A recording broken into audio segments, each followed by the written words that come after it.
We have generated over 3,000 calls in the last year alone.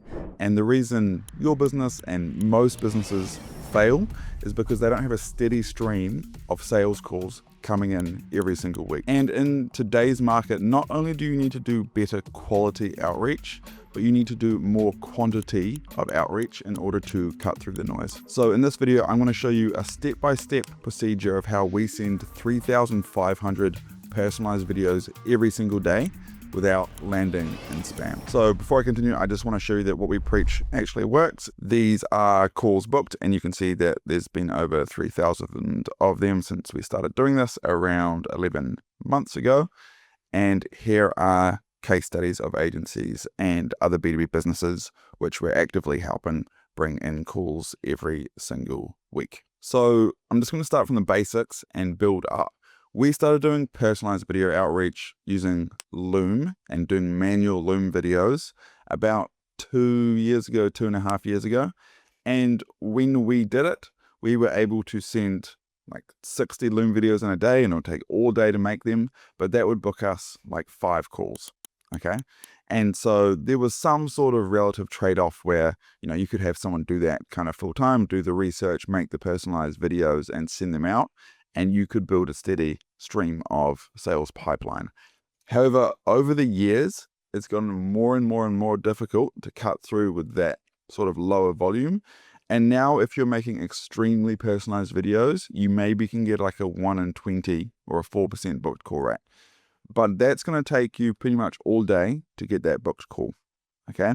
So typically you trade off a little bit of personalization, and I'll talk about that a bit later, for much higher volume so that you can get consistent calls booked every single day. So from what we've typically seen, a good personalized Loom video today gets you a booked call rate of around 4%.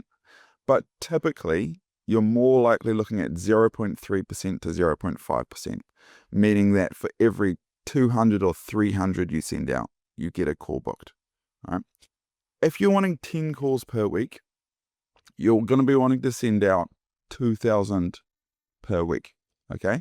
If you try to do this manually, your time would be completely crushed, but also you're going to need an infrastructure to send out this volume of emails. Otherwise, very quickly you're going to start going to spam, and then you're going to get an even lower, even more horrific booked call rate. So you need to be able to have the infrastructure to be able to send out this volume, and also have the procedures to be able to send out this sort of volume. So to start with, you're going to need to be using a sending tool or an email sequencer like SmartLead or Instantly. These are the two big players in the space. There's also Email Bison that you can look into as well, but these are typically the ones that people would go to. With this, you can connect a whole bunch of different email accounts to then send out the same or similar message to a list of prospects. And what that means is you can, let's say you have 100 prospects and you have 100 email accounts. You can set it up that each email account only sends out one email that day, as opposed to you just sending off your one email account to all 100 prospects, and then you're going to run into issues with Google and Microsoft and potentially land in spam. So that's why you'd want to use an email sequencer or sending tool like SmartLead or Instantly. So once you have looked into which sequencer you want to use, you're going to want to purchase some emails and domains. Both platforms offer options to buy within the platform, and that is an easy way to go just to minimize how much technical setup you can do to start with. Typically, I would recommend you buying from a reseller or using like an SMTP provider. I'd actually recommend a mixture of both. A reseller is a very easy place to start. Everyone has different experiences with this. I would recommend you do some due diligence before purchasing any of these, but I'm just going to share some of the ones that we've used. We're not affiliated with them in any way. I would also recommend, if you're getting into it, jump on a call with their team. Often you're going to end up on a call with the founder. And that means that you can just ask lots of questions. You say, like, look, I'm new to this space, and they're going to be really helpful and walking you through exactly what's going on. So Culture, Zapmail, cheap inboxes. These are 3 that we used for resellers to buy Google inboxes. And we also use MailReef on top of that to provide some sort of diversity to our sending infrastructure. Why you'd want some diversity is because let's say you're trying to reach out to hairdressers, for example. Most hairdressing salons are going to be using Gmail because most small to medium sized businesses use Gmail or G Suite. So you're typically going to want to be sending from Google to Google. However, some weeks Google to Google might not be delivering very well. So it's nice to have some Outlook inboxes in there. And then some weeks neither of them are delivering really well, and you want an alternative, e.g. an SMTP provider, to provide some more diversity, because you want the amount of calls coming in for you to be relatively consistent. And so the diversity on email infrastructure helps to shield yourself from fluctuations in deliverability across different platforms. Okay, so that's typically why I'd want to do that. Also, you might have issues where you're relying on a company and that company goes out of business for whatever reason, and you don't want your business to be overly affected by that. Once you've purchased these accounts, you're going to need to get them to be warming for 2 weeks. So there's a lot of different opinions around warming email accounts, but typically just use the warming tools within Smart Lead and Instantly. They are big enough warming tools and they have enough support that I would recommend them over other tools specifically, unless you're a larger agency and you want to go down some different route. Their pricing's inbuilt with the platform, so you're not going to have to pay extra for warming. So you're going to want to get your accounts warming, and you're going to want to warm them for 2 weeks at a very minimum. I'll just say we do 2 weeks warming. Most people do 2 weeks warming. You'll find that if you do more than that, it's typically better. How much better, I don't know, but I would recommend warming them for 2 weeks. Once your email accounts are warm, you can start sending. And this is how you minimize deliverability issues when sending videos. So straight off the bat, Microsoft and Google don't like you sending videos to people that you've never emailed before. Why? For obvious reasons. What they actually don't like is you sending links. Okay, so when you're sending a video, let's say you're sending an embedded Loom video, you're just sending a bit of code which maybe has the GIF or GIF thumbnail, and when they click on that bit of code, it opens up the link where they can watch the video. Okay, so they want to minimize links that you're sending to people that you've never emailed before. So that might be, links in your email footer and your email signature. It might be links to documents. It's definitely links to videos. When you're sending and you're trying to track open rates, that's a little image that they've essentially embedded in the header of the email, which opens, and that's how they track if somebody's opened your email. So what you want to do is minimize the number of new leads contacted per day per email if you're sending with video. Minimize it more than you would otherwise. We stick to between 3 and 8 new leads contacted per day per email. And that might seem very low, but that is the price that you're paying for being able to send videos to people that you've never ever emailed before. Okay, so that's point number 1. Point number 2 is you want to send the video in the second email. Now, we used to just send it in the first email, and that was fine, to be honest. After a while, we did notice that if your email accounts were going to burn, they burned way quicker when you're sending them in the first email. But if the campaign was a winner, it was kind of a winner either way. So I would recommend sending it in the second email. You can test sending it in the first email if you want, but you may burn through a whole lot of email accounts. And why that's bad is because then you need to buy new ones, and that costs money. So I'll just recommend sending them in the second email. That being said, we've got campaigns running now that we've been running for over a year that send the video in the first email. So take that with a grain of salt. Point number 3 is going to be the biggest point, and this is going to be the biggest deliverability point. This and number 1 are going to be the biggest deliverability points in general. Maximize positive indicators by writing emails that are going to get positive replies. What I mean by this is when an account has deliverability issues, it's because there's been too many negative indicators and not enough positive indicators. A negative indicator is somebody marking it as spam or not replying, right? A positive indicator is somebody responding positively to your email. So if you can get lots of positive replies to your emails, you're very unlikely to run into deliverability issues unless a whole lot of people mark it as spam, okay? So how do you do this? You write emails which are likely to get positive replies, okay? And that seems very simple, but it means that you make a very friendly, nice email that comes across as very genuine. So even if they're not interested in the offer, they still say, oh, thank you so much for making me a video. You write a very nice, open, casual email, okay? So these are all the things that you're going to do to get more positive replies, regardless of if the prospect's interested or not. Why? Because it helps with deliverability, so you can keep your campaigns on and you don't have to refresh and rebuy email accounts, and you save money. Okay. You want to also minimize other links that you have in your emails. So no links to socials in your signature. Just minimize all other links because we're already sending a link. And I don't want to increase our chances of going to spam by sending more links. So minimize links because we're definitely sending the video. You want to use spin tags and variations. So essentially what this is you want to have variations within your email. So you're not sending the exact same email to everyone. So you can use either AI to make variations, you can just write different variations, or you can use spin tags. Spin tags is actually when you say something like, hi dash hello name. So what this is going to do is for email 1, it's going to send a hi name, and for email 2, it's going to send hello name. So you're just adding in variations. Ideally, you're adding in real variations. And one thing that I'll show you that we do here is we took this from Nick Abraham and Leadbird, but at the bottom of our campaigns, if I just dive into here, let's pick a random campaign, you'll see that we have spin text the bottom with a whole lot of different quotes, so that when people look at the email, there's going to be a variety of quotes, hopefully. Yeah, so there's a variety of quotes. I jump down here, all right?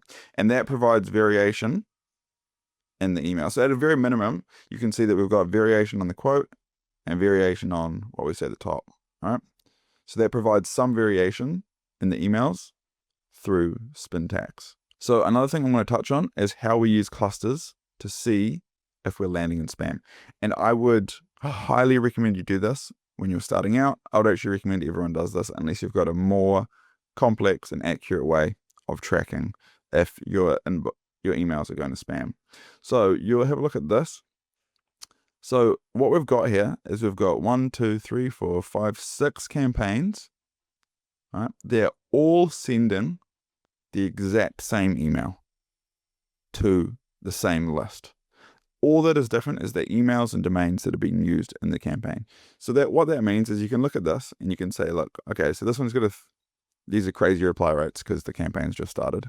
There's got a 15% reply rate, 10% reply rate, 3% reply rate, 7.5% reply rate, 7.5% reply rate, 0 and 0. Okay. So over time, what you're going to find is some of these are going to consistently perform well and some of these are going to perform less well.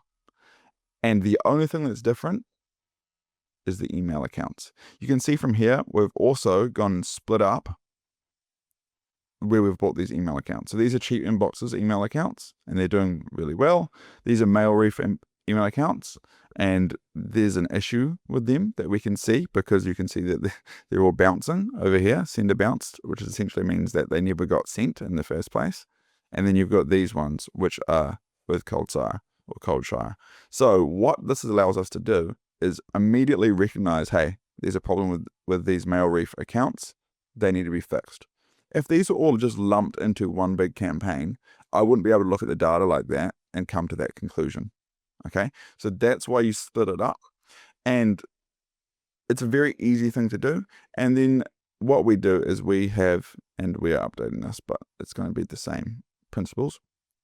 Is you can look at like a tracking sheet like this, and we can look at what's the reply rates over the last 7 days across each of these clusters, and you can start to identify this one's underperforming compared to the rest, where the only thing that is different is the email accounts.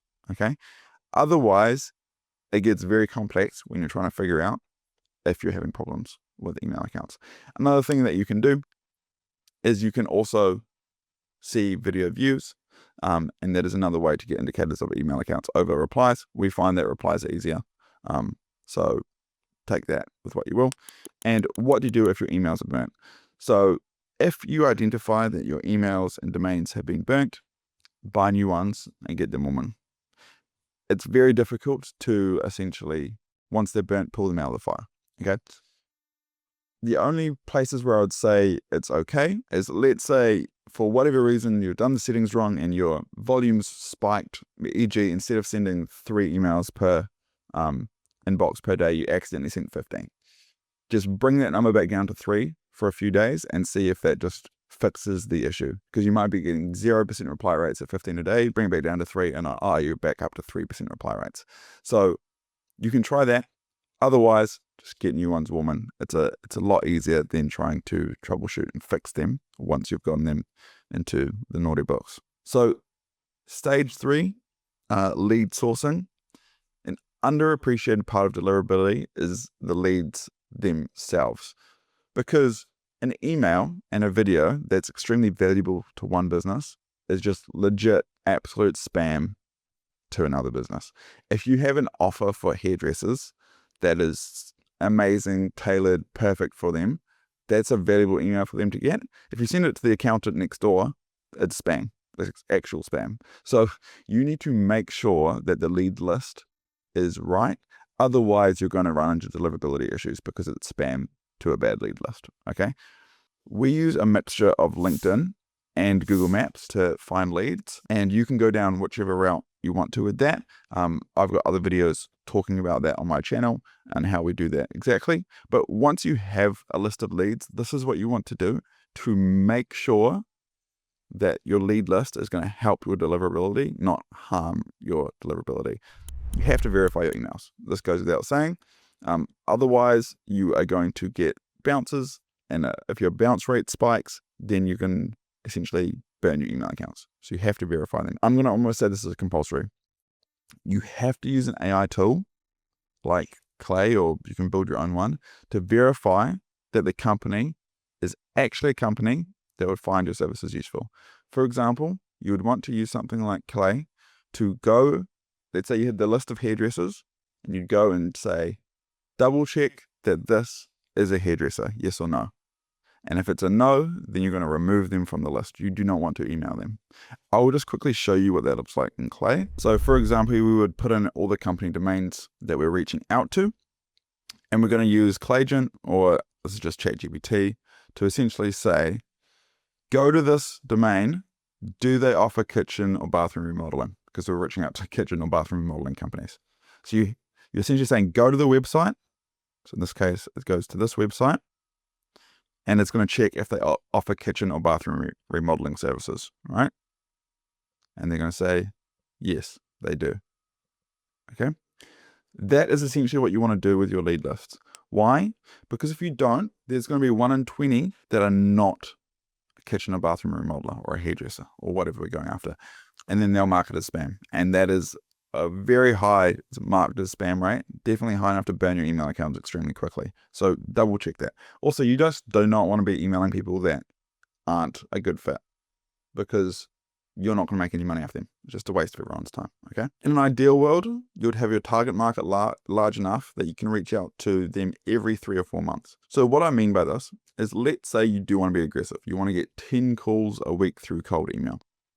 So you want to send out 2,000 new leads a week. Okay. That means that you want to have around 35,000 businesses that you can help. And not only that, you need 35,000 businesses where you can find a verified email address or contact address from. So you're probably looking at closer to 50,000. So just bear that in mind when coming up with your niches that you want to go after. Okay. So those are my points around lead sourcing when it comes to deliverability when you're sending videos via cold email. Okay. So now I want to talk about recording the video. So we don't use Loom to do this now. We used to use Loom when we started, and we make them all manually. Then we moved to automating Looms through essentially some sort of automation, which would go and, upload the video, click the buttons. We had a bit of audio that we recorded over the same video every single time, so we could do it at scale. Then we moved to software, which essentially does that. We use PitchLane, but there's other companies out there that do similar things. I made a whole video talking about the exact scripts we use and the emails that we use and how we do this recording. So you can check that out. An alternative option is that instead of making everyone a video, you can ask if they want a video. You can say, hey, we helped a recent company get this result, or hey, I'm reaching out because I wanted to do XYZ thing. Do you mind if I send over a video? And then you just send over a video for the people that say they want a video, right? And so what that's going to mean is you're going to have to make way less videos, and the videos are far more likely to turn into calls because they've already indicated that they want the video. Okay, so there's two options. You can either automate the sending at scale, and we use something like Pitchlane, but there's other tools out there, or you can, in your outreach, just ask if they want a video and then make videos at those that ask. Or there is the third option where you make these personalized videos one-to-one. However, you're going to find it takes a lot of time. And if it's worth it for you, then it's worth it for you. But that's not the route that we've gone down. I recently recorded a complete step-by-step guide on our exact personalized video that is currently booking calls. So if you want more detail on this specific section, then that video is linked on screen and below. So if you are an agency or a business that wants to scale the amount of qualified calls that are coming into your calendar each week, then you can click the link below and book in a call with me or somebody in our team, and we can dive in and sort of see if the types of leads that you want more of are the types of leads that we can get. So thank you so much for watching this video. I'll see you in the next one. Peace.